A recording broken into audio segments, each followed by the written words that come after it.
Hey, welcome. Just a quick warning. If you are listening to today's episode around some kids, you might want to leave this one for later just because there's some foul language and some sensitive topics in there. Or send your kids to do something. Put your headphones on. And put your headphones on. Listen to it right now. Just make sure it is just you. It is extremely valuable and it was impressive though. It was so good. It was a topic that we haven't really talked much about, but it also relates to business and content and how you can actually create that momentum. Somewhat of a taboo topic in today's society. Yeah. What are some of the things that you like, Fonzie? I mean, I love the whole conversation around emotions and how to deal with them and how community plays a key role while dealing with these things so you can, move forward and see the improvement and maybe even share your message with the world. We also find out why Fonzie's having a life crisis at 28. There's actually a real reason. I know, that was pretty interesting. I love the fact that he published a live that was pretty controversial and kind of launched everything. And it took him 2 years to publish that live video and it changed everything. Yeah, and we actually go on what he did in those 2 years and what he learned through those 2 years to get to that point to be able to share that as openly as he did. Yeah. And then what was the benefit and how's his business looking nowadays? We also talked about his dad blocking him from social media, which is kind of a crazy story too. And then why millionaires don't want group programs. I thought that was pretty awesome. That was really good. Resonated big time. Yes, absolutely. That was mind blowing. So guys, There's so much gold. Yeah. Lots of gold. Wear your helmets. Golden boulders coming your way. That's right. With that being said, enjoy. Bye. All right, here we go. We've got some I'm Luis. And I'm Luis. And you're listening to the Content is Profit podcast, where we talk about entrepreneurship, mindset, and of course, how to turn your content into profit. But most importantly, we're here to have a good time with you. So go to contentisprofit.com and join the community. Oh, yeah. You know what I just realized? What's up? We actually did the old intro. No, this is perfect, Fonzie. I know, it's perfect. It's the time is perfect. But I'm just saying, we forgot to update it from the previous episode. No, we did not forget. You forgot. This is your responsibility. But we're a team. No, but this is your responsibility. There is no I in team. Have you heard that? Take ownership. Hey, by the way, side note, I'm listening to our producer's feedback. He wants us to fight more. We'll fight more. Just saying. It's still salty. You're still salty from that. I just reached out again today. I was like, hey, can we have that producer that gave us the feedback and have him on the podcast? It's going to be epic. But you know what's going to be epic as well? That you're going to take responsibility for not changing the intro? No. Today's episode with today's guest. Right. It is going to be absolutely amazing. And we're going to be talking all about sharing taboo topics without any fear. Ooh, and I think there's a little bit more to that, like emotions in business, men emotion in business. I know, Fonzie. I know, you look at me like I'm crazy. You're sharing the keywords. I know. SEO, pick it up. Dude, I love it. I'm actually very excited for today's conversation. And I feel like I'm at a spot in my life where I might need today's conversation. I know, let's see where it goes. Guys, strap in because this is going to be a whole conversation with Fonzie and our guest. And that's it. I'm just going to listen. Anyways, I think I'm ready.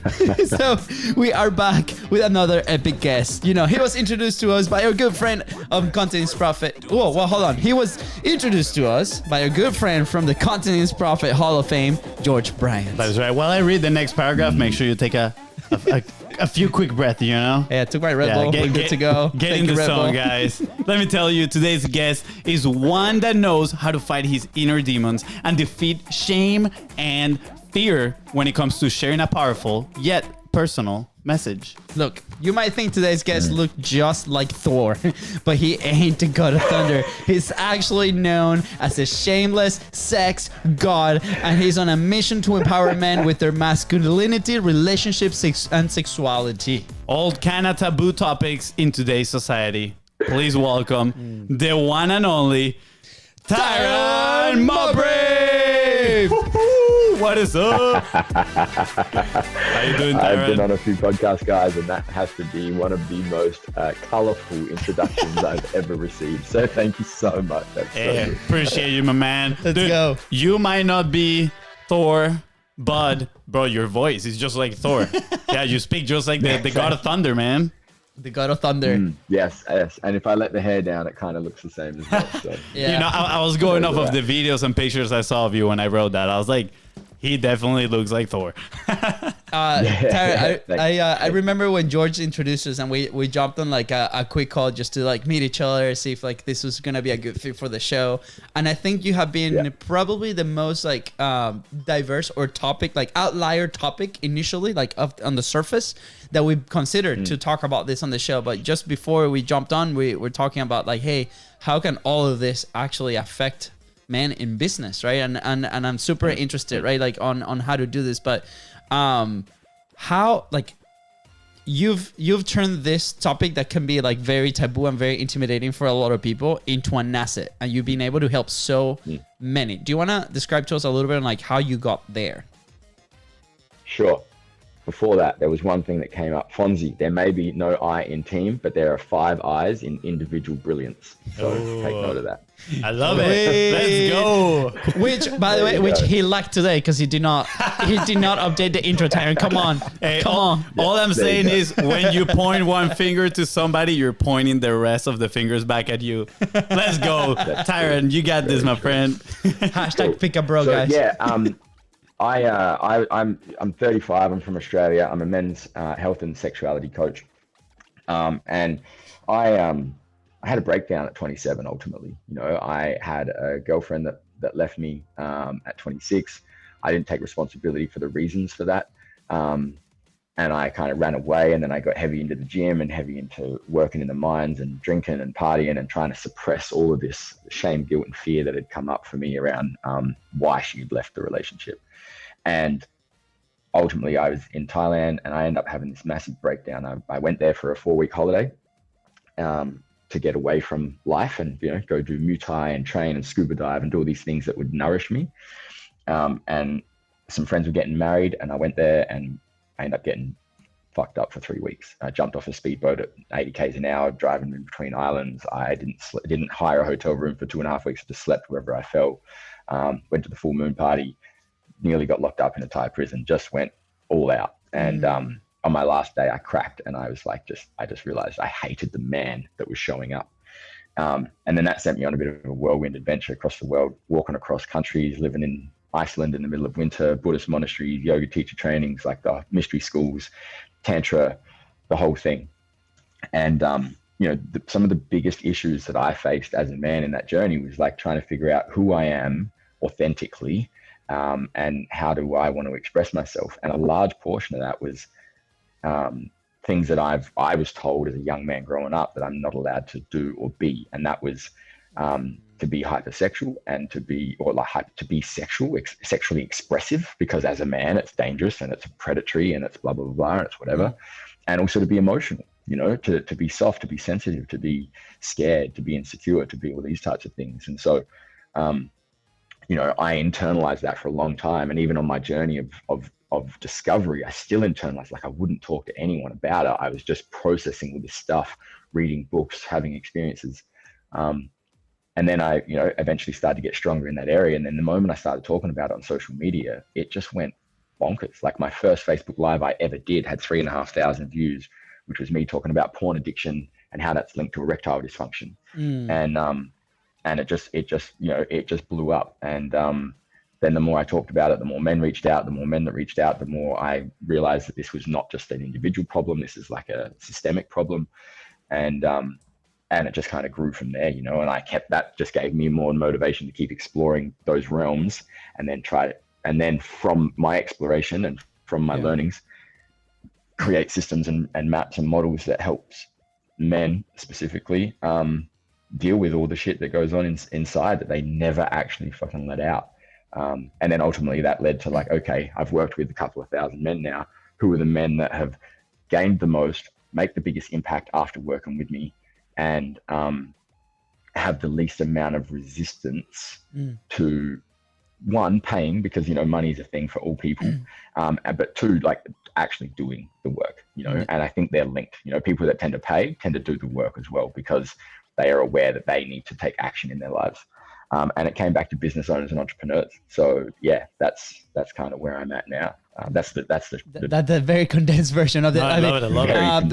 We need to get a movie deal for your movie, and I can only imagine like how that was. There's a trend, right, that has been showing in the show, or has we've been able to spot, and with successful people or people that are like in this transition moment or they build something, there's a moment in their life that it's like the oh shit moment, like everything goes south. It shows in very different ways. We've had it. I don't think we've had it as intense as you did, but like, do you think like every entrepreneur or every business owner or something in this journey, do they have to go through something like that? Like, yours was pretty intense. Like on the scale from like 1 to 100, yours is like 200. On a 1 to 100 was Project X. Yeah, Project X version, right? Yeah, and I think like most people won't get to that point, right? Like that was pretty unique experience that you lived. But do everybody have to go through something like that to like wake up and be like, hey, I need to take action into changing? I think the people that go to that depth, like the people that go to that lower place, they tend to be the ones that, how do I word this? They're the ones that have to climb the mountain. And the thing is, if they climb the mountain from the very bottom, they find out, and they're going to fail many times and take the wrong path, they're going to know the easiest path up the mountain by the time they get there. And so, I don't think everyone has to hit rock bottom if they can listen to the people that have been to rock bottom. And that's the difference. And that's what I try to do with my work. It's like, I try to help men before they get to the place that I got to, before they become drug addicts or alcoholics, or they lose their partnerships, or porn addicts, or they can't get erections, or, they sleep with their secretary and blow up their business. And, like I try to get in there and help these men before they realize that they're on a downward trajectory. And it's really hard, because how do you tell someone that they need something before they're even aware that they need it? And that's probably the hardest part of personal development for business owners and entrepreneurs, because they get so focused on mission and success as a monetary thing or as a number thing, like once the business does this, then we've succeeded.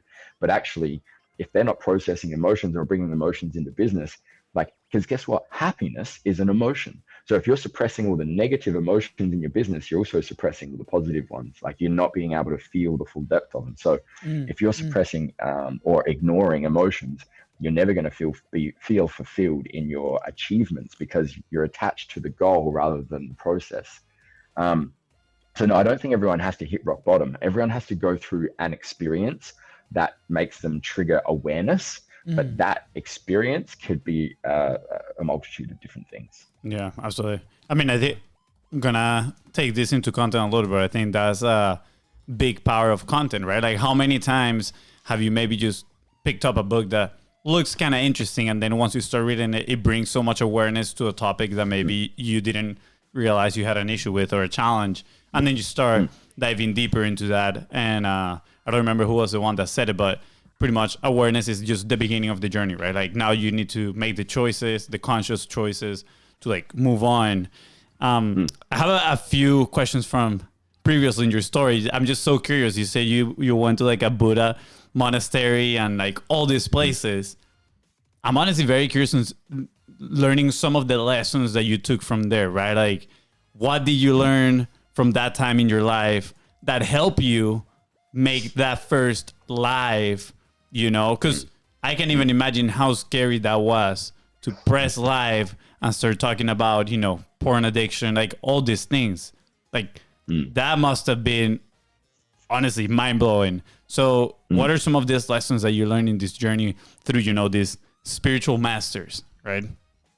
Yeah, cool. Great question. So, I mean, the Buddhist monastery for me was at a pretty pivotal time. I used to drink a lot and take a lot of drugs and party and really hard. And I was traveling Ireland and Scotland, and there's a lot of alcohol in Ireland and Scotland, and they don't mind a drink either, and Australians are renowned for drinking. So everywhere I went, they're like, oh, an Aussie, here you go, and so like it's really hard to break that culture. And I'm trying to stop that, but my environment is continuously supporting that process, so it was really hard. So I did Ireland and Scotland, and then came and stayed in this Buddhist monastery, and I just spent 6 weeks drinking Scotch whiskey and cider. Yeah. And so I went to this place, and I'd already made the intention to stop drinking and stop partying and not live that life. So I was there for 2 weeks, and then you're only supposed to stay for 2. But the I can't remember the name of the head monk, but he invited me to stay for another 2. He's like, I think you should stay for another 2 weeks, So I stayed there for 4, and I remember sitting there and being like, I want kids, like I'm 35 now. I'm everything in my life is moving towards I want the partner, I want the kids, I want the marriage, I want everything. But I remember sitting there going, how do you raise children not to be as fucked up as me? Like, how do you, and not that I was like necessarily fucked up. I was just really insecure and doubtful of myself. And so I was like, how do you raise children to chase their dreams, to follow the rules, but not to follow the rules so much that they can't follow their dreams, because like sometimes, you can't do that, you can't do that, you can't do that. So it's like, how do you get them to have that, well, that's a rule, but at the same time, I don't necessarily agree with it. So how do I, follow my own intuition? And how do you raise kids to be passionate, excited about life, but also punish them when they do something wrong? How do you, and not let that punishment then stop them from then chasing the things that they want, like how do you do all this? And I must have meditated on this for like 3 days. And then the penny dropped, and it was just like, when I look at my parents and where I think they failed, and I don't believe in failure anymore. I believe everything is a lesson. But at that time I was like, they failed in certain areas. How would I do it differently? And I realized if you want your kids to chase their dreams, you got to chase your dreams. If you want your kids to acknowledge when they make mistakes, and you have to acknowledge when you make mistakes. Stop like the whole do as I say, not as I do, or the whole being a parent and constantly telling, like, being power over your children rather than power with. Yeah, so more of the monkey see, monkey do type of stuff. Exactly, and that drove everything else in my life from then on out. Like that one realization just drove the fact of like, you're afraid of this. Okay, cool. You're afraid of this. How would you want your children? How would you want like other men that you're inspiring? How would you want other people to approach this? Like, how would you coach someone else through this, and then coach myself through that process? So that was probably the number one, like lead by example, do everything that you tell other people or expect other people to do. The second one was at a mystery school. And that was when I actually probably moved through the resistance of, the concept of what I want and the embodiment of what I want, and I think that's a big difference, because we can think a lot, we can conceptualize, but to live and vibrate and embody and take action, there can be a big disconnection between those two. Like we can know the right thing to do, but to do the right thing is a different story. Oh yeah. And that's massive. Yeah. And so I was in this mystery school for a 6-week live-in training, and we did it on so many alternative, weird, out there rituals and practices, it's got to a point of like, not what are you prepared to die for? I don't like that belief anymore. For me, that's really old school. Like, what would you sacrifice your life for? For me, it was this realization of like, what would you fight to stay alive for? Like, what would you be willing to fight the absolute, like the worst odds, the craziest odds, to stay alive in order to achieve in your life? And I found that as a really beautiful reframe. Instead of like this masculine self-sacrifice, actually, I want to fight to stay alive, because I know that my life has a meaning, and that just that little pivot, that little switch, changed the way that that's where I find my motivation to keep going when things get hard. What am I fighting to stay alive for? That's awesome.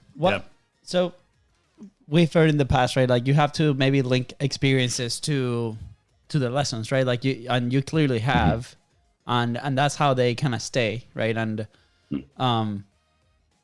what are some of those like activities that you did? I'm very curious, right? Like, because like you mentioned earlier, like people listen to the people that have gone through this. I'm sure like a lot of people that might be listening to the show right now, or even us, I don't think we've probably experienced something like that. We were in Montana with George last year, and they were talking about ayahuasca, right? And I was like, okay, well, that sounds super awesome, and maybe that's becoming a little bit more mainstream experience, but I still don't think that I'll probably go through it. We've gone through pretty different experiences too. I mean, we've dropped some names like Ramped Up, for example, or like these things but they're not as extreme. They're just like more mental, like challenging different beliefs, right? And I would love to eventually do ayahuasca. I know you like do. all that stuff. I think you will do everything that Tyran is saying right now. I think like you'll do all of that. But I personally don't see myself like maybe going there. And massive respect to you that you can.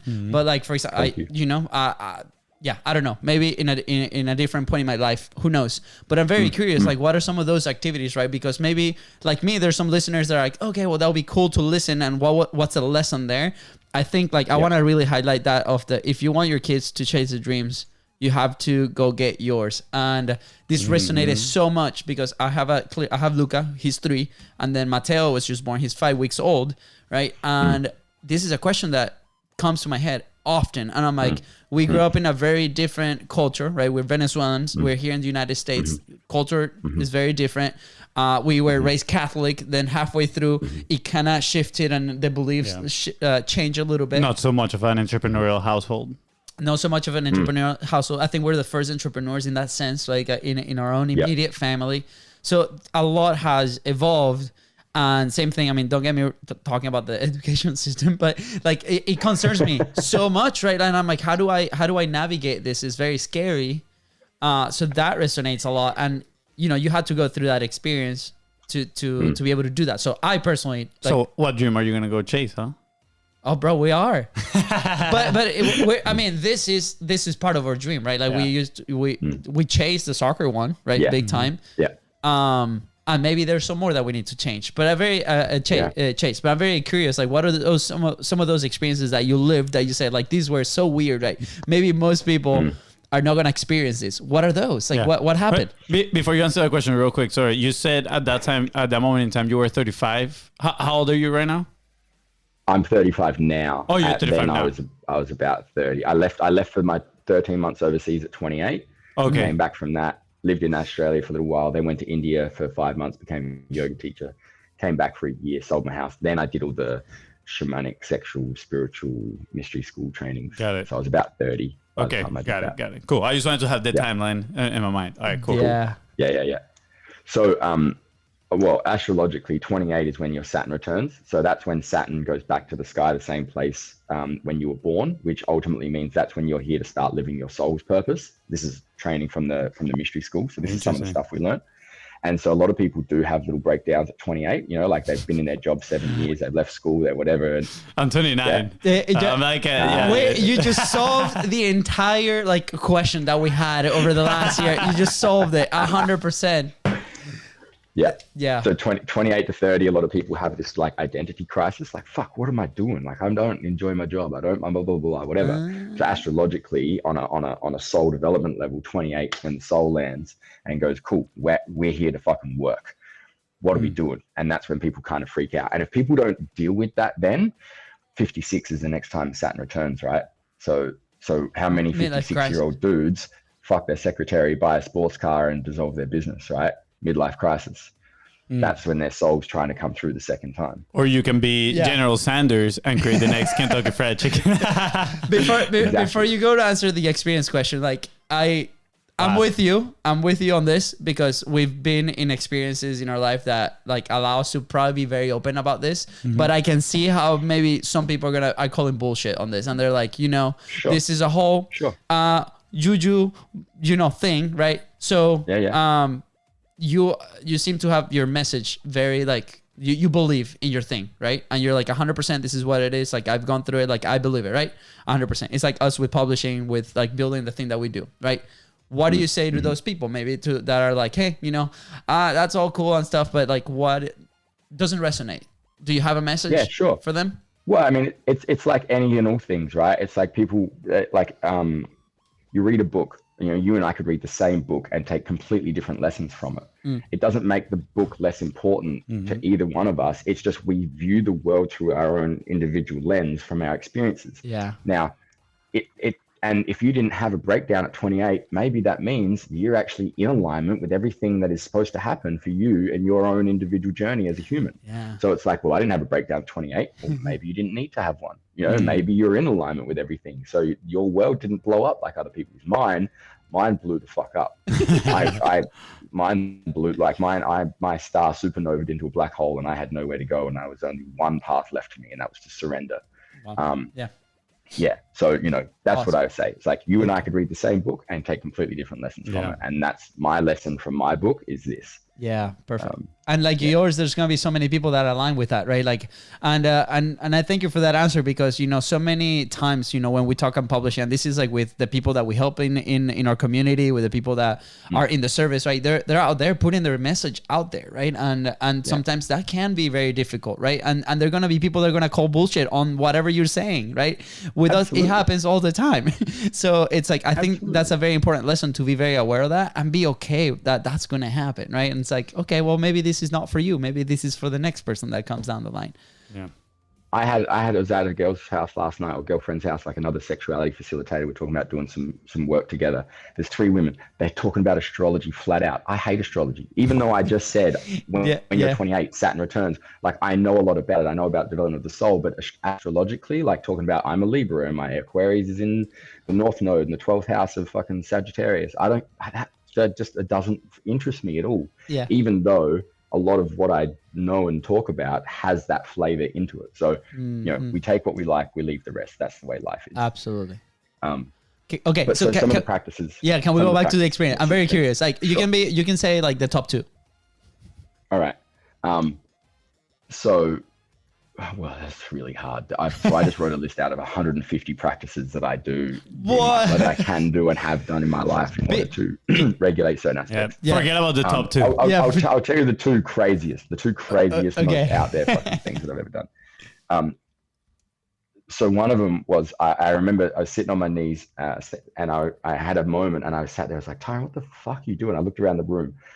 So all the women, female-bodied humans in the place were standing up blindfolded, standing in a circle, and there was a cup in the middle, and this is so fucking weird, and all the men were servicing the women, like masturbating their imaginary or energetic penis, you know, so making the women aroused, that, like, you know, jerking off this imaginary penis basically, so that they could seed, right, which is to ejaculate, because that's what we do as men, their soul's purpose, right? So this is like and you gotta remember, this is taken out of context. There's no framework for you guys to understand. This is like a weird out there practice that we used to do, because a man's ejaculate is the most potent thing that he has, right? Like you Lewis, you've got kids, like that's how you create human life. Like, it's fucking magic. Yes. Now, when we waste that, when we just use it for no reason, or we watch porn, or whatever, it's wasted life force, it's wasted energy.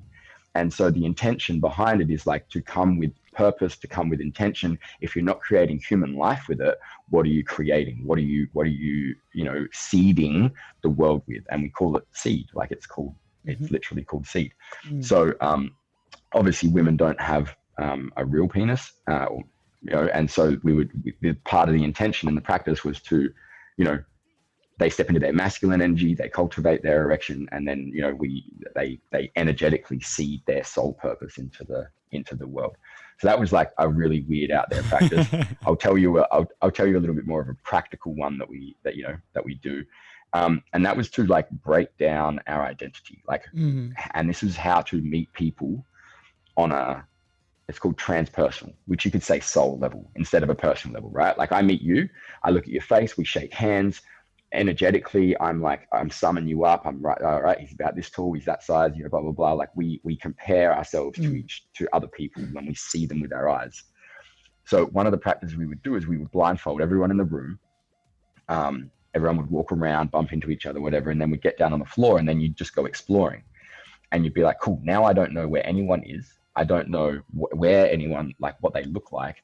And so when you come to contact with someone, it's you don't know who they are. And so all of a sudden you're dealing with this person's energy body instead of their physical body. I mean, you're touching their physical body, but you're getting a sense of, like, are they aggressive? Are they receptive? Are they open? Are they forward? Are they back? Like, how do they respond to you and your touch, your energy? Like, do they want to come closer? Do they want to move away? And what this does, and I get a lot of couples to do this in relationships. They go, oh, we've got no intimacy. We don't have sex anymore. I'm like, cool, blindfold each other. And then like connect for 15 minutes, put a timer on for 15 minutes, sit in the lounge room floor and start to play. Because the moment we close our eyes, our focus has to go internal and we become hypersensitive of our environment. When you're in a room of 40 people doing this, all of a sudden the energy's like, you become hyper aware of everything. Now, we've done this fully dressed, we've done this naked, we've done this with sexual energy, we've done this without sexual energy. I've done this practice so many times in so many different ways.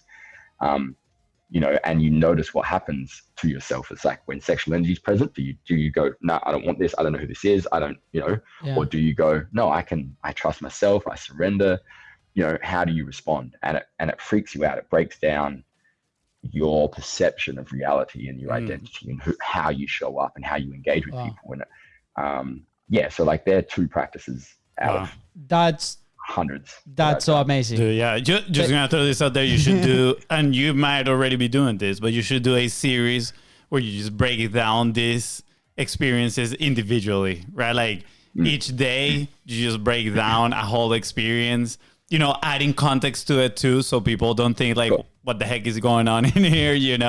But I think it's great, honestly. Like that second one, I'm very intrigued. I'm like, I would love to do that. I would love to be in this room blindfolded and just like feel people's energy and see what happens. I think it would be extremely interesting to see how you react to it. Yeah. Right.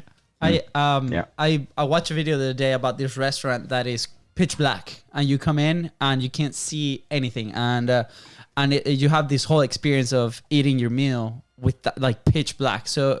And people really enjoy that because they experience food in a very different way, right? So in a way, like this is very similar with the energy, and we do believe. I do believe in energy. I'm not gonna speak for FONZI. I do believe in energy. Okay, but again, like going back to those experiences, right? Like that we can manage that energy, we can manage that intention, and even on the first experience that you described, like which is insane and crazy, and now I'm very curious. I'm like, where do you go? Like I'm gonna try to convince Katie and be like, let's try something like this, because at the end of the day, it's something different. But here's the thing, right? Like you like the metaphor to it, right?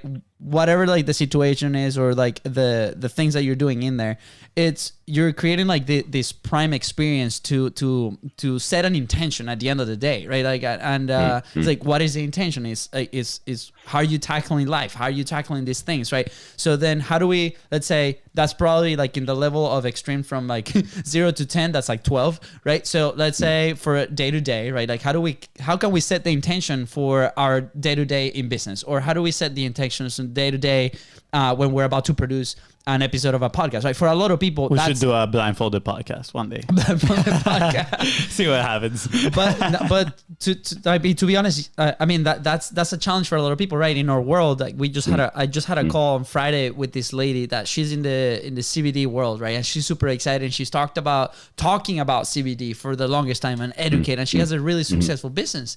But there's a fear there that kind of like holds her back, right? So in a sense, we had a 20-minute conversation. She won one of the things in the giveaway, and we're like, we need to start you on the podcast so we can pay for it, right? And she's like, oh my gosh, and it became really real. Oh, wow, real, really real. We got it, and for her, but at the same time, it created a ton of friction. So we're like, okay, what's the intention? Is the intention to serve people? Is the intention to like help them be educated in this new world, right? Is the intention, what is it? And then in a sense, what you described, I think is a great story for people to remember to set the intention, right? So, and if they want to go experiment and do that thing, awesome, great, go try it out. So, well, like I do believe, like I was just going to say, like even in that, for example, because we are so extra, like, once you open your eyes, we have data coming in, and it's you would know all the marketing research as well, like, like how long someone's attention stays on a thing, blah, blah, blah. And it's like, I did an NLP training. There's like 28 million bits of data or something crazy like that coming in every 5 seconds or something ridiculous, right? So much. So the moment you close your eyes, all that changes. And so for this woman, even, it's just like, oh, I'm freaking out. And it's just like, you know, for me, anxiety is emotion moving through the body that you're not processing. So the moment you close your eyes and go inwards, you can actually identify where it is, what it feels like, and what it's trying to tell you. And then you can deal with it straight away. So like, you know, they say close your eyes, take some deep breaths. That's the intention behind close your eyes and take some breaths. It's like stop allowing all the data to come in through the visual. Close your eyes, take some very long deep breaths, and focus on exactly where you're feeling the anxiousness, what you're feeling, and then like where is it in the body, what does it feel like, what's the texture, what's the shape, what's the color, and then the breath is what allows you to move it, you know. And so like closing the eyes is a massive thing for anyone to do. If they're dealing with anything, close your eyes, take some breaths, but don't just like try to let it go. Actually go inward and try to find out where it is and what it's trying to tell you. Like that for me is the secret to moving forward in life and understanding yourself better, because the next time it arises, you know what it is, you know where it is, and you know how to deal with it, so it doesn't have the same effect on you next time. That's very interesting, man. That resonates a lot. You know, you said previously, we talked about that dissonance between knowing what to do and then not doing it, right? Or taking action towards it. And I feel like in certain aspects, like I'm very aware of these things, but that's one of the challenges I've been experiencing lately. Like I said, I'm 29 right now. You know, the Saturn just, it's in the right spot right there, hitting perfectly. We need Saturn to move faster. Backhand slapping me. For context too, I just pretty much moved away from a 4-year relationship. Not pretty much, you did. Yeah, no, I did move away from a 4-year relationship, right? So you can imagine all the pieces that are in there. And there's some days or nights that I'm like, I feel, I don't know if it's anxious or overwhelmed with like everything, you know, business, this scenario, right, in my life. And I know that I need to like sit still and do stuff and not do stuff, like sit still and like just look inside. But instead, I like overwhelm myself more with like more stuff. I'm like, oh, fuck it. Let me like turn on the TV here. Let me go on the phone. Let me scroll here for hours, right? Like, and even though I know I need to sit down and just like practice stillness, how, you know, our mutual friend George says, I don't do it. So I'm curious, like what causes that in there? Like what might be, you know, stopping me from taking that action? And just like it is stopping me, I'm sure it is stopping a lot of people that are listening to this. Absolutely. That are like, fuck, I want to take action, but it is, you know, overwhelming. So emotion drives action, right? Emotion is energy in motion. Motion, energy, motion. And so the moment emotion drives positive action, it also drives procrastination and let's say negative, or in like unintentional action. So and this is the joy of like, you know, eventually you've got to hit the point of no return, which is go, okay, I've run this unhealthy pattern 10,000 times. I've scrolled my phone, I've jerked off to porn, I've rang my ex-missus, I've, you know, like whatever the thing is you've done to avoid the emotion that you're feeling. And, you know, like Tony Robbins does cool shit, you know, he's like, change your stature, change your thing, you know, and it's like, yeah, like all that shit works. But he's also very much like, it's very up and it's not very down, you know, he doesn't go through the feelings. And I'm not saying it's right or wrong. I'm just saying for me, this, my pattern, the way that I deal with stuff is to go through the emotion. So eventually you're going to have to hit a point where you go, okay, I'm 5 minutes. I'm going to give myself 5 minutes. After 5 minutes, I can go back to scroll on my phone. I can go back to whatever, but it's like, you've got to give yourself something. And the biggest, like where a lot of people fail trying to create a new habit is they go, right, 1 hour. I'm going to do it for an hour every day. It's like, no, you're not, because you're not doing it for 2 minutes yet. Just do it for fucking 2 minutes a day. And then once you've done it for 2 minutes every day for a week, then move to 4 minutes. Then once you've done it for 4 minutes every day for a week, then move to 10 minutes, you know, like, so that's the biggest thing. Like, don't expect to fix the problem in one session. It's the same as trying to make money, right? The same thing as entrepreneur. It's like, you can't expect to launch one program and make a fucking $1 million in your first month and then be like, all right, okay, now I'm sweet. It's like, all right, I'm going to trial my audience. So put a timer in your calendar on your, like, you know, you use your phone for your thing, 8 p.m., you know that you've had dinner, you know that there's nothing else going on, go 5 minutes at 8 p.m. And for me, the biggest thing I do is self-pleasure, right? Because we already do it. Like, all men masturbate in one way, shape, or form, right? And if you don't masturbate, you're a liar. And women are pretty much the same. But it's the way we masturbate and the way we self-pleasure is usually an override of our emotion. I'm feeling anxious, I jerk off, I ejaculate, I relax, right? Don't get me wrong, there's nothing wrong with that. I'm pro-ejaculation. But if that's our coping mechanism, same as drinking, I've had a rough day, I'll have 5 beers and I relax. It's a really unhealthy long-term pattern to bring in. Yeah. So for 5 minutes, set your timer and literally just go, okay, I'm going to self-pleasure, but I'm going to use sound, breath, and movement.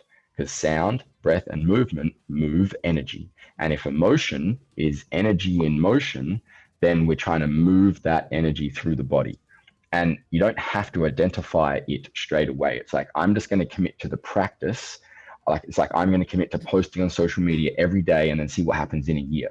If you can commit to 10 minutes a day, every day, self-pleasuring, maybe not touching your cock or not ejaculating or not using, not doing it the same way you've done it, sound, breath, and movement, take deep breaths, move the body, make small sounds. You do that every day for a month for 10 minutes. All of a sudden, you have a better understanding and a better connection to your body and what you're feeling. And so the anxiousness and you'll create a pattern, right? If you do it for 5 minutes every day for a month, and then you can increase it. And then I do it for 20 minutes a day, twice a day, morning and night. It's what I do to wake up and connect with myself. It's also what I do before sleep to connect with myself, disconnect from the world, get myself ready.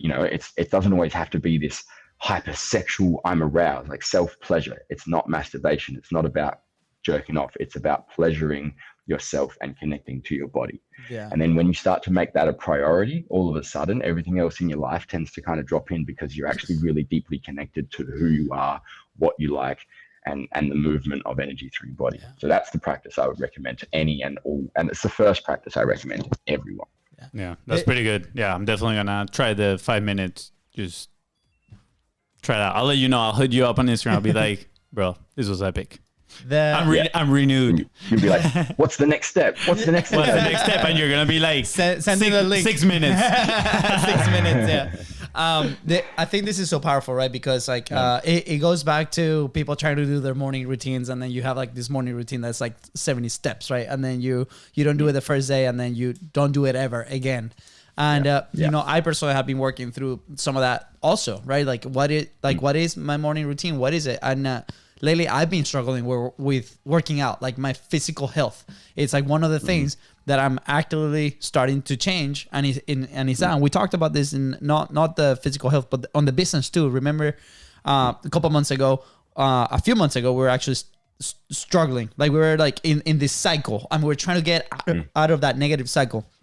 And we were talking with one of our mentors, and he's like, "Well, you guys have these goals, and then for some reason, if you don't hit those goals, that are pretty significant, right? Everything else falls apart. So why don't we redefine these goals and be it doesn't have to be 100% of the goal. Can we hit 10% of that goal, right? And then immediately, as soon as we started executing against that 10%, then it added another 10%, and it added another 10%. Sometimes we see these massive things that we have to do, and it's okay, can we chip away, right? Can we remove the friction and execute? And we go back in our journey, and with publishing was the same way, right? We talk about the podcast a year early before Content is Profit. We couldn't do it because it was such a big feat. We wanted the 2 cameras. We wanted the whole shebang, the full editing, the jump cuts, the no no nothing. And we couldn't do it for a full year. So I can even imagine what people are going through, in their business, in the day-to-day, in their personal lives, in their publishing. So the framework in general, I think that's super valuable, right? Those 5 minutes a day, put your clock. Can you produce, if we bring it to the content side of things, can you produce a 5-minute live, right? And this is where, for example, the CBD lady, that's what she did. She went live for 2 days, right? And she's like, okay, I am publishing, I'm moving, I'm in momentum, I need to continue to do this, right? And then same thing, spot those opportunities in your day-to-day and start executing against that. Yeah. So good. Tyran, I have a question that I know they want us to disagree, but I cannot disagree with this. This is so good. I know the producer. We had a producer give us a review on stuff, and he's like, "You guys need to post to a lot of point of views," and we're like, "But they're awesome. Like we love them." So you know what? We're disagreeing with the producer. Come at me, bro. No, I'm kidding. Tyran, I have a question that I've had pretty much since you shared your story, and you know. Through listening to you today and, you know, mentioning words that I don't hear as that many times in a conversation, right? Like dick, cock, masturbation, like all these things, right? Like it is not your usual conversations that you're going to have with somebody at the coffee shop, for example, but you could, right? You could. It's because we make it a taboo, right? And I'm just curious on that first live that you did, that you were going to talk about these things. Right, you did say obviously that you were nervous. You know, I'm pretty sure that I was nerve-wracking. But what was the reaction of people around you, like the closest people to you? I don't know if you are or still are close with your parents or you have very close friends. You know, because I feel a lot of people are stopped in the tracks on producing content and sharing their message, and their message is not even as taboo as yours, right? and they're afraid because they're like, dude, what are they gonna say? What are people next to me gonna say? Right? I don't have a marketing degree. What are my dad, I don't know, have an engineering degree gonna say about this? Right? And that just holds other people's opinions with shooting. We all know shouldn't concern you at all, right? Like just do you. But I'm curious, like what did you feel in that moment, and what was the reaction around the people closest to you, and how do you deal with those reactions? Before you go there, can I paint the picture of like a conversation I literally had this morning with somebody that's working with us? Right? No, you cannot. I'm disagreeing. It's gonna become the new thing. Wonderful entrepreneur, has been in the brick and mortar business for like 20 plus years, multi-million-dollar business. Like she knows what she's doing, and she's been trying for like a few months, at least a year, I feel like, to start their own platform, their own thing. And that was one of the biggest blocks. It was like, should I talk about this in my personal account? And again, no judging, all love, because we've been there. Everybody has been there, right? But at the same time, it's like, what are my parents going to think? What is this person going to think? And he's talking about the topic that she's been executing for so many years and built this amazing empire around, and have provided so many opportunities for her staff, right? And like her, many others. Like her, us, when we first started talking about this, it was nerve-wracking. So I second FONZI's question. I had it right. I actually wrote it here. I'm like, we need to talk about this. Yeah. So for me, there's two parts. There's two answers to this, right? So one is, how do the people closest to me to respond? Some of them were shocked and awed because they had no fucking idea that this was a problem for me in my life, you know? Like I was 27, I was working out in the mines, I was jerking off 4 times a day to porn.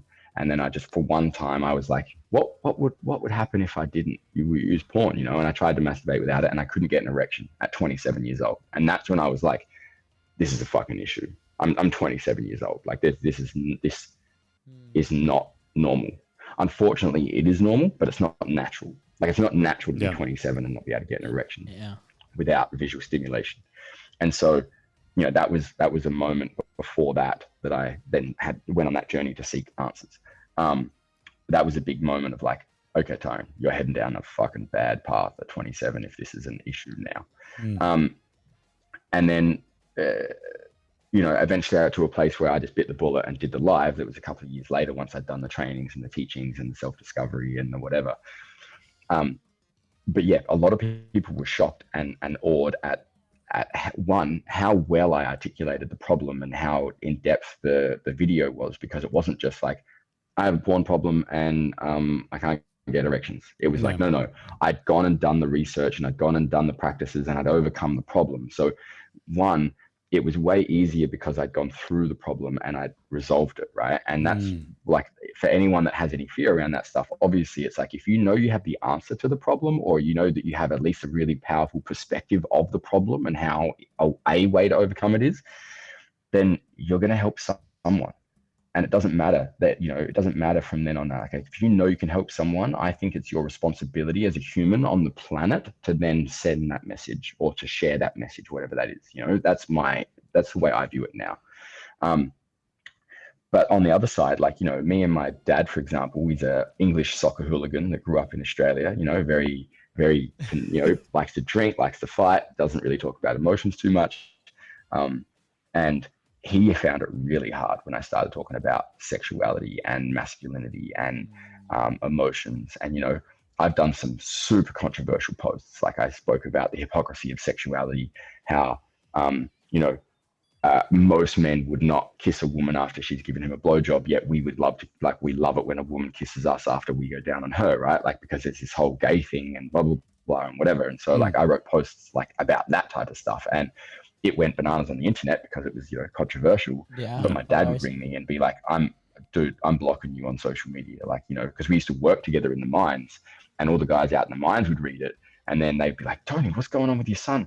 He's like drinking his own cum and what the fuck and blah, blah, blah. And he didn't have the capacity to read it or message me and ask me about it. He just took all this external input from the guys out in the mines when I was, younger and more debaucherous and wild. And so, he was like, look, I love you, but I'm deleting you off social media. Don't tag me, don't nothing. Like, I can't, So I've gone through all that journey. And also you got to remember that there's a pendulum swing, right? Like, most of the time, if we're sitting here in this unhealthy thing for a while, or this contracted, I'm in a box and I'm limited, in order to feel powerful, we need to swing all the way to the other side, and we get a bit wild and we go crazy, and we pendulum swing all the way to the other side. But eventually we find this like healthy kind of middle way. And that's usually what happens is like, and this is where it's wrapped around identity, right? Like, we're on the pendulum swing, we have this attachment to an identity, and your family and your friends and your clients and your audience and the people that know you, they have also got an attachment to you as an identity, as a thing. So when you do something that doesn't fit their box of your identity, there's going to be friction. But eventually, like, what happens is, some will drop off, some will come closer, but eventually you find this kind of middle way where you're not this identity, but you're also not this new identity that they're going to paint you with, right? And that's where discipline and fortitude comes into it, of like, no. And this for me is where the mystery school trainings of like, I am a soul, which is beyond my human form, and I don't fit a box. You can tell me that I'm in a box, but that's your shit, not my shit. And when we start to break free of these limitations of our identity, that's when we can actually step into the fullness of who we are, which is everything and anything. I can be whoever the fuck I want. I can go be an multi-million-dollar entrepreneur. I can be a fucking skydiver. I can be a rock climber. I can be an astronaut. I can be a fireman. I can be an accountant. I can be a stay-at-home mom or dad. I can be whatever the fuck I want, because you're no longer trapped by the identity that you've created for yourself or that other people have created for you. So yeah, I've dealt with all that. My family struggled with it for a while. My mum would ring me, be like, Tyran, your grandmother can read this. And I was like, well, guess what? It's social media. She can keep scrolling. There's a title. If she doesn't like the title, she doesn't have to read it, mum. But I'm not going to limit myself anymore because someone else is afraid of what I have to say.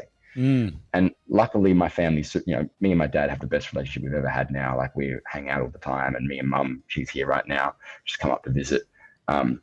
But I had to hold firm in that. I had to be like, look, if you're gonna reject me because of this thing, okay, but that's your loss. Like, I'm your son, and if that's where it goes, well, that's where it goes. Dude, Tyran, I admire you so much for obviously everything that you've done, and I think especially for like this one, like, it hits home in many ways. For the longest time, our identity was so tied down to soccer, right? And to this day, FONZI's playing more than I do, but he our dad calls him, right? And he's like, hey, how did the game go? And still that. And, our dad dedicated his life to us. And in that sense, to help us be professional soccer players, because that was the thing. And I remember in 2018, when I came back home from Spain, playing a year there, like, the closest opportunity that I personally had, I tried out with a first division team. Like, we were so close, right? And I decided that I didn't want to play anymore. That was it. Like, game over. I'm done. Something happened, and I just decided to do that. And that hit home, and like, my dad didn't spoke to me for months, and it was just really challenging. So like, I I feel it. Maybe it's not in the publishing side of things, but like that was the identity, right? That's the identity that not only I was working towards, but he was working towards. So like it's really challenging. And again, like today we have one of the best relationships. We talk on the phone almost every single day. You know, I need to do a better job of that. 100%.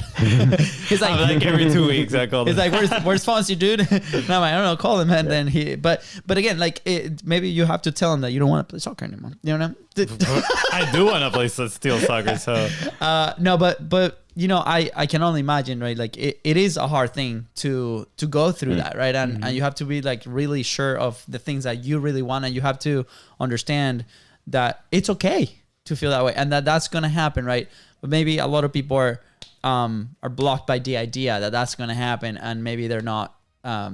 George mentioned this, like a bison, right? The bison is the only animal that goes through the storm because it's the fastest way out, right? And I love that analogy. But I wanna reflect on the pattern. I noticed like a framework on how you were able to actually publish that live after 2 years, right? And is you recognize the problem, you did your research, you did your homework, you actually executed on it, you came up with your own perspective, and then you share that message. And I love that framework, right? Because a lot of people they might jump like right into it, so maybe they don't recognize the right problem, or they don't recognize the problem at all, or they don't do the research, or they don't do the homework of doing the thing, right?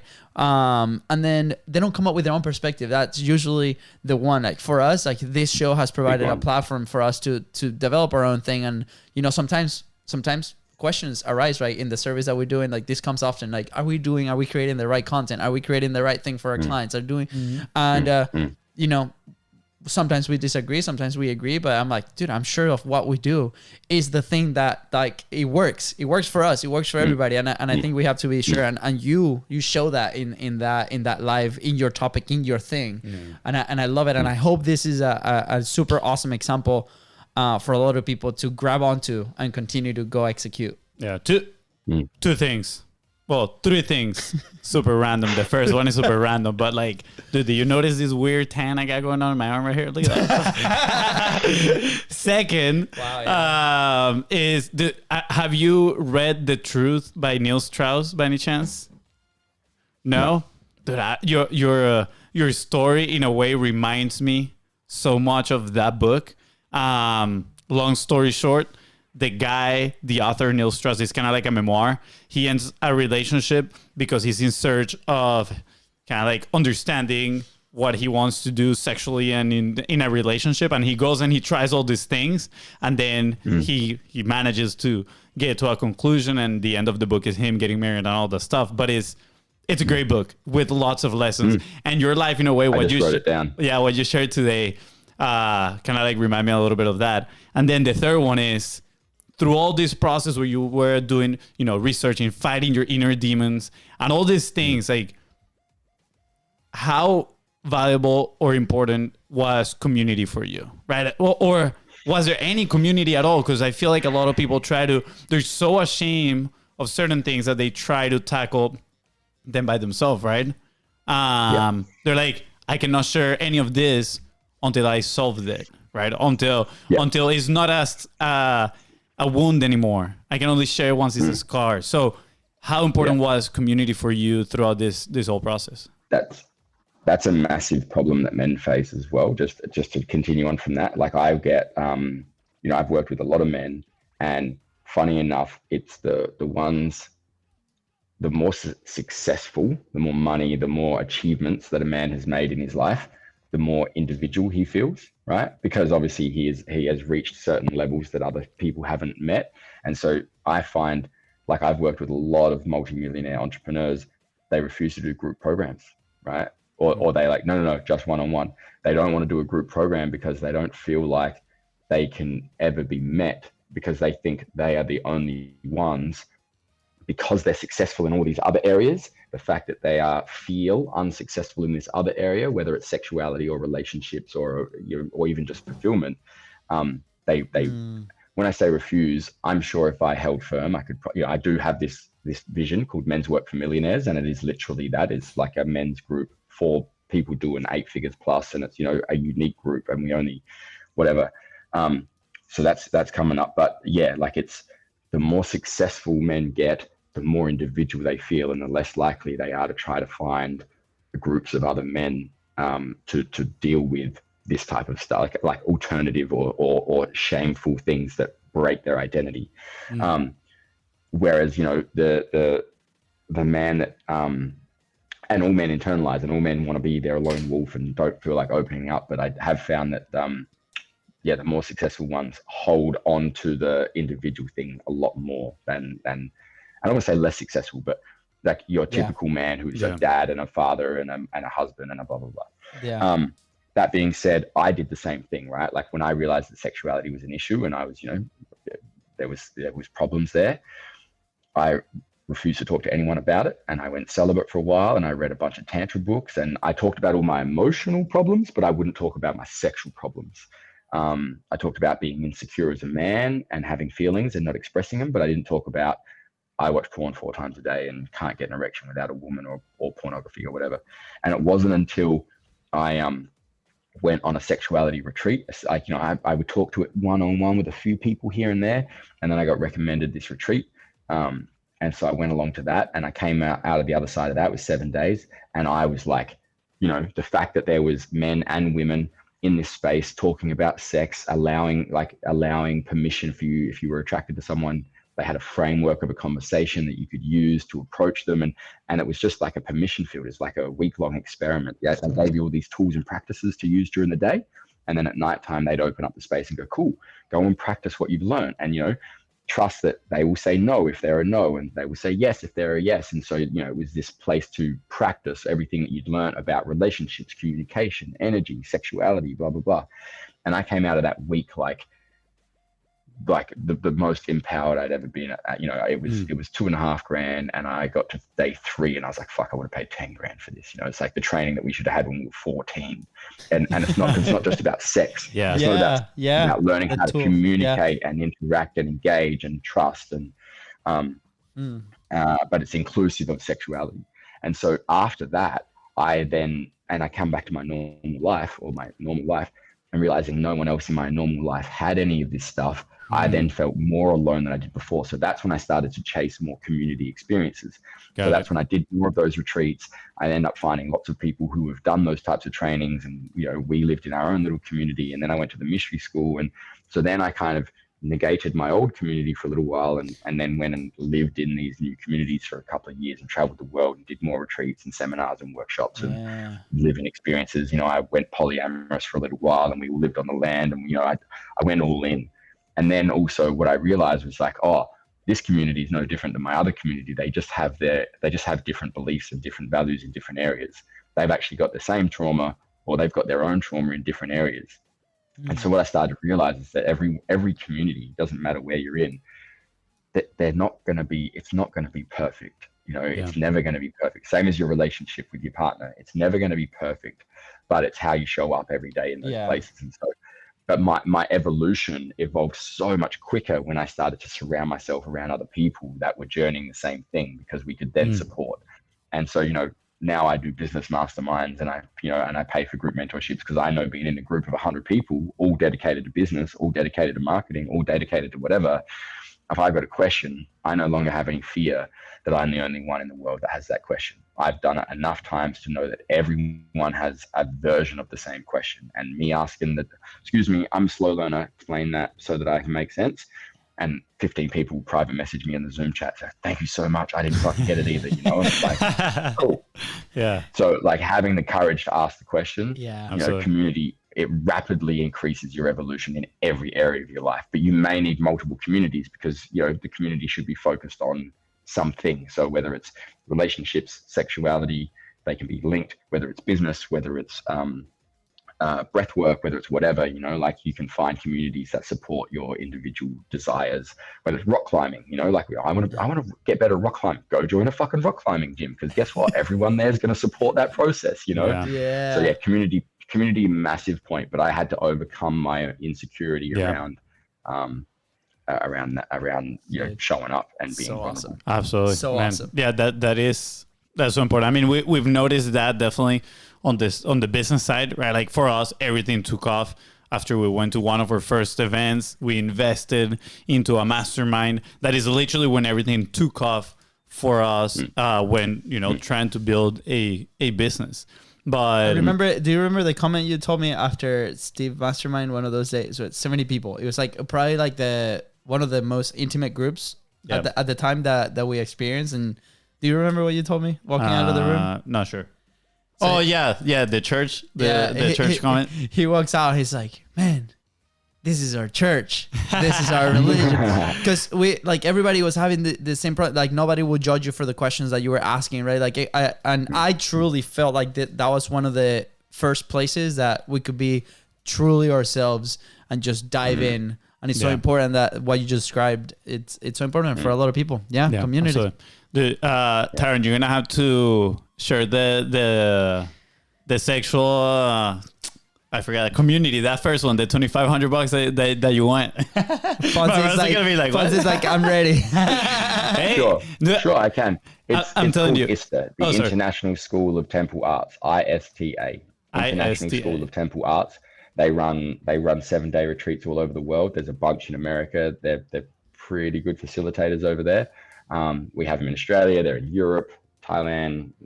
Dude, they run in South America, and I think they've run one in Egypt, in Africa, but yeah, it's pretty hard over in Africa. But yeah, they're all around the world. So anyone listening, I highly recommend the level 1. The level 2 and level 3, they're a little bit more full on, and I only do that if you're ready. But that's what we did the 2 crazy experiences that you shared.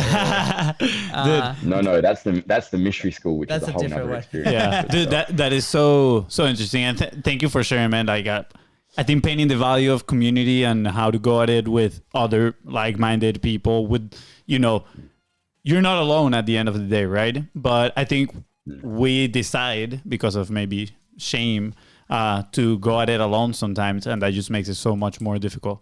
I just looked at the clock and I just realized that we're 28 minutes past the thing, and I'm like, what? Where's the time going? This has been so good. Yeah, this has been extremely amazing. This has been probably like the most outlier conversation that we've had in many ways, but it's so awesome. I loved it, dude. There's a lot of lessons, right? We talked about community. We talked about removing the friction. We talked about, what is the framework to go do and share your message, right? Obviously things that we apply in the day-to-day in business as well as your personal life with what you do. And dude, thank you. I really feel inspired by this conversation. No wonder why George was like, you guys have to talk to him.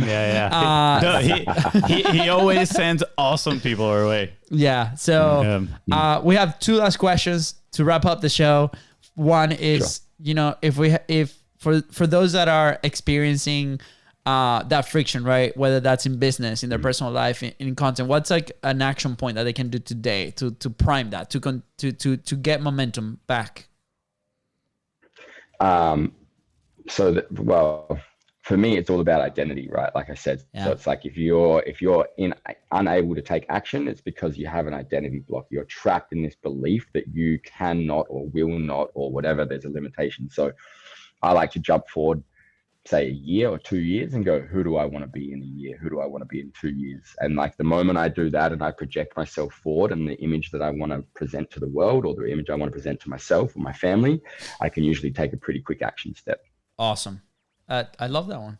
Yeah, I'm gonna complement that one with what you shared previously with, which was giving yourself those 5 minutes, right, to go in. Yep. I think that was extremely valuable too. So I think pairing those 2 will be pretty powerful. Yeah. I love it. For those thinking on publishing, right? Like if you're thinking about, I want to start this podcast or a YouTube channel or like be the face of my company, right? Like think about those 2 years ahead, right? Like, and then what you're feeling right now is, if that's strong enough, right, that's going to become irrelevant, then we can start working towards that action. Yeah. So there's this, do you know who Jordan Peterson is by any chance? Yeah. So I really enjoy his content. I haven't read his books. I do wanna read them, but I have a really good friend that he did a program that he has that is called Future Authoring, and it pretty much is envision your life, in the future, and how it would be if you do what you need to do, and if you don't do what you need to do, right? Like the negative side of things, and like that contrast kind of like moves you forward. And I think that's pretty powerful. And I've been thinking about doing that in a way, and I think it aligns with, you know, just what we're talking about. Like, who do you want to be? What are those actions? And then envision too, where are you gonna be if you don't do these things, right? I've got a giant A2 post-it note just over the other side of this computer with my 10-year identity, like who I want to be at 45, you know, and the five categories of the identity that I want to create by then, and all the characteristics of like what that means. So that's powerful. So good. Do you run a workshop on that? Do you teach people that? I run it in my embodied entrepreneur 12-month mentorship. We go through that. There's a whole module on identity and passion, and that is knowing who the fuck you are. So we break down the body, the mind, and the soul. So look, so many people live in the body and the mind, which is the ego and the personality, which is great. You need to develop that. But the reason a lot of people are unfulfilled is because they're not connected to their soul, and the soul's not merged with the personality. So we do a lot of stuff on merging that. Because that's what creates like that deep sense of fulfillment when you're on your mission. Makes sense. Is there the recipe for a superhero, man? Like, you got it. Like, this is it. Like, this is it. Yeah, I was gonna say everything sounds way more powerful when you add fuck to it. It's like, you know, like if you were to say like, so you know who you are, like, yeah, it's okay, but it's like who the fuck you are. It's like, oh yeah, dude, like I'm ready for this. Tyran, you had clearly we asked this question at the end. You have a very polarizing, you know, first live, obviously, with the thing, right? But where would you be if you never published, or you never like did that one video, for example? I'd probably be a barefoot hippie wandering the world. Like, you know, I'd still be giving love to people and, you know, shining love into the world, but I don't think I'd have as big an impact as I do right now. It would be more on a personal one-on-one, like, you know, I would be in a community giving my time and energy to a thing which is beautiful, but I wouldn't be changing people's lives on the other side of the world that I've never met before just by doing a video. It's awesome, man. Awesome. Are we gonna see you sometime here in the US? Maybe one of George's event? I hope so. I'm hoping to get there next year. So I potentially will be on a TV show called Married at First Sight. Maybe, I don't know yet. Let's go. Process. So yeah, if that's on, that will take up the year. Then hopefully next year we can get across to the US and run some events and do some retreats. Yeah, keep us posted on the show too. We'll somehow, you know, watch it. If it's an Australian show, we just figure it out. Stream it. Yeah. Oh man, this was so awesome. Tyran, where can people find you? Where can people connect with you? Join your community, your programs? Where can they go? Great. Yeah, Facebook and Instagram. Mostly I have a website, tyranmowbray.com, but otherwise Facebook and Instagram, that's where my content gets published. There's constantly content being put up there about relationships, sexuality, masculinity, identity, all that stuff. So yeah, tyran.mowbray on Facebook, on Instagram, and Tyran Mowbray on Facebook. I have a professional page, so go check that out. We're gonna friend request me, but please send me a message as well, because I don't you get so many. It's like, we're just gonna leave all the links right below. You know, go inundate his social media with a bunch of messages of love, with love and connection. I know I'm extending this conversation, but I gotta ask, like, what do you have a framework for creating content? Like, what is it? Do you sit down once a day, once every few days, or you're like, I'm inspired right now, there's a topic I want to talk about, let me just put it out there? I'm dancing that dance. I used to just create it when it was alive and then put it in a bank, and then we would just post every 3 days.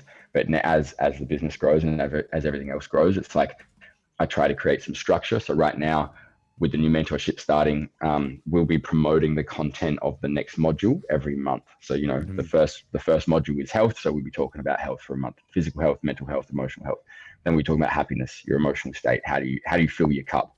Then we'll be talking about relationships. And, you know, so that's how I'm trying. But I'm also, you know, that's never going to stop me from something's really passionate in my life. Yeah. And I'll go live or I'll make a video then and there, because that content, hands down, always does way more than anything else. You know, I've had 8 viral videos with over 1 million views, and they're always just fucking random thoughts that happen straight off the top of my head.